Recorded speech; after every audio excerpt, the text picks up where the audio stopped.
Et voilà, vous vous êtes mariés, votre conjoint ne se comporte pas exactement comme vous l'avez imaginé, comme vous l'aviez prévu dans votre enfance. Vous comprenez qu'il est différent de vous, il a une attitude, des paroles qui vous blessent. Comment réagir? Comment lui faire comprendre? Parce que ça passe ou ça casse. Critiquer l'autre, c'est un art qui s'apprend. Vous connaissez-vous beaucoup de gens qui réagissent aussi bien lorsqu'on leur fait un compliment qu'une critique? C'est tellement rare que le Maharal de Prague nous dit qu'il faut une immense sagesse pour arriver à formuler une critique constructive qui va pénétrer positivement le cœur de l'autre. D'ailleurs, les thérapeutes de couple disent que la plupart des critiques qu'on formule ont été mal interprétées par notre conjoint. Maintenant, prenons un petit peu de hauteur. Normalement, un être humain doit aspirer à s'améliorer. Et pour y arriver, la Torah conseille d'avoir un bon ami. Définition d'un bon ami d'après la Torah, celui qui sait nous faire une critique positive lorsqu'on s'égare. Mais alors, de très loin, la personne qui saura le mieux vous parfaire, vous faire grandir, relever vos moindres défauts, c'est bien sûr votre conjoint. Lorsque Dieu a créé l'homme, il a dit « Il n'est pas bon qu'il soit seul, je vais lui créer une aide face à lui », c'est-à-dire un partenaire qui va le travailler pour le parfaire. Essayons de comprendre pourquoi on n'accepte pas les critiques, comment arriver à formuler des critiques positives pour améliorer le bien-être du couple. Premièrement, à cause de notre fierté. Le Talmud a déjà expliqué qu'un homme par nature ne reconnaît pas ses défauts. Et quand on le critique mal, il y a un esprit de compétition qui va s'installer et il va répondre « Ah, parce que toi tu crois que tu es le meilleur et toi tu te crois parfait ?» et il dévie la conversation sur vous et pas sur les faits. Deuxièmement, on n'aime pas changer nos habitudes. Je suis comme ça et c'est tout, tu me prends comme je suis ou rien. Et même lorsque Dieu a proposé la Torah aux autres peuples, ils ont refusé, car ça changeait leur mode de vie. Les Ishmaélites avaient l'habitude de voler et les Édomites tuaient à tout bout de champ. Donc quand la Torah leur a été proposée, ils ont refusé, parce que la Torah leur demandait d'arrêter. Troisième raison, on perçoit la critique comme quelque chose de négatif. Je ne sais pas si vous avez remarqué. Comme la plupart des gens font des critiques toujours négatives, avec colère, agressivité, alors on fait un blocage avec toutes les critiques. Et donc en général, elles ne pénètrent pas notre cœur parce qu'elles sont dites avec haine. Oh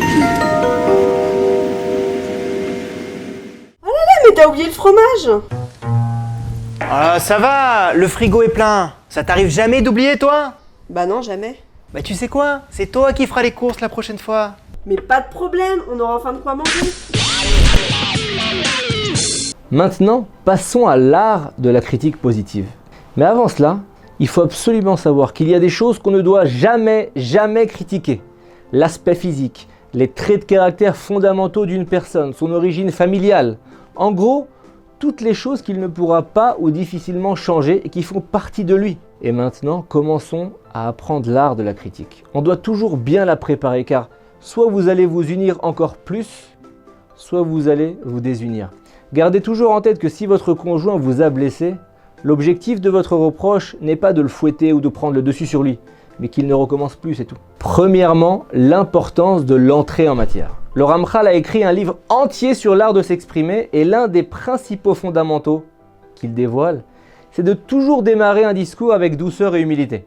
Parce que lorsqu'on est aimant, lorsqu'on souligne les côtés positifs de l'autre, alors on va créer une ambiance qui fait baisser la garde du conjoint et son cœur va s'ouvrir pour écouter. Deuxièmement, il faut toujours critiquer l'acte et pas le conjoint. Pour moi, c'est la pire erreur qu'on peut faire. Ne jamais commencer en disant « Mais pourquoi tu as fait ça? Pourquoi tu me considères pas ?»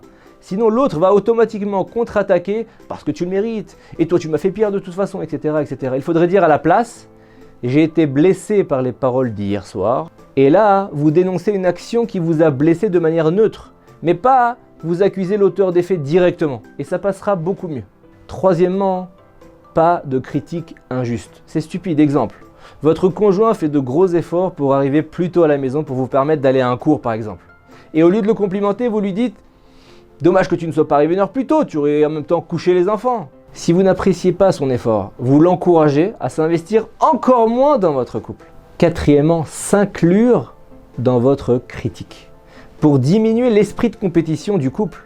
Dites par exemple « Je me rends compte qu'on n'aurait pas dû choisir cet électroménager. » Ou alors « Je pense qu'on aurait fait tous la même erreur et qu'à l'avenir, on devrait nous réétudier le sujet. » Moshe Rabbeinu aussi a dû prendre du tact pour réprimander le peuple d'Israël. Dans la Parashat Dvarim, on voit qu'il ne leur a fait que des allusions sans les viser directement.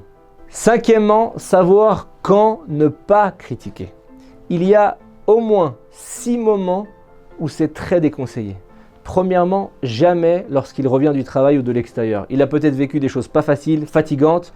Il veut rentrer chez lui, voir un sourire apaisant. Pas besoin de l'agresser maintenant, tout de suite, avec les problèmes de la maison ou des enfants. Laissez-le s'asseoir 15 minutes tranquille. Et sachez que dans les maisons où on accueille mal, souvent le conjoint en vient à rentrer toujours le plus tard possible par la suite. Deuxièmement, jamais avant le départ au travail le matin par exemple. Parce que cette parole négative va l'accompagner toute la journée. Et s'il a ensuite des relations sociales qui vont être agréables, il va imaginer que c'est son conjoint qui n'est pas du niveau qui a un problème. Troisièmement, jamais avant de sortir ensemble. La vie à la maison, c'est beaucoup de tâches techniques. T'as lavé ma chemise, les enfants sont bien couchés, tatati, tatata. Maintenant vous sortez ensemble, vous êtes dégagés de la routine. Ne pas gâcher la sortie en démarrant par une critique. Quatrièmement, jamais au moment du repas. Le repas, c'est pour manger, ça libère des tensions, c'est pas agréable de se faire des nœuds d'estomac. Cinquièmement, jamais en public devant d'autres personnes. À part que vous allez l'humilier, ce qui est déjà une interdiction grave de la Torah, il va sentir que vous essayez d'allier d'autres personnes à votre cause et là, il va se détacher de vous à 10 km. Il va falloir travailler très dur pour recoller les morceaux d'une humiliation en public. Sixièmement, jamais juste après l'acte que vous n'avez pas aimé qu'il fasse.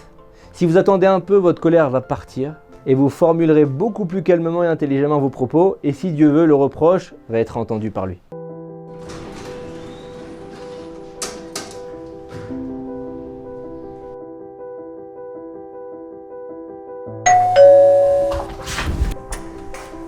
Tu sais, je me rends compte que je te remercie jamais assez pour tout ce que tu fais à la maison. Vraiment, t'es incroyable. Bah, ça me fait plaisir. Tu peux m'aider à monter les courses? Mais bien sûr, tout de suite. Et pour finir, 2 choses. Premièrement, une personne qui critique beaucoup les autres, c'est qu'elle ne se sent pas appréciée ou qu'elle a trop vu ça chez ses parents. Elle a donc un besoin vital d'encouragement et de compliments. Et normalement, si elle reçoit tout ça, elle va cesser. Deuxièmement, des enfants qui vivent dans une atmosphère de reproche permanent vont reproduire ça une fois adultes. Mais heureusement, l'inverse se vérifie aussi. Les enfants ayant grandi dans un foyer serein avec beaucoup de compliments, sauront à l'avenir établir une relation saine et facile une fois adulte. Alors pensez-y, on est tous différents, on doit apprendre à vivre ensemble malgré les défauts des autres, on est dans ce monde-là pour se parfaire et le mariage est là pour nous y aider.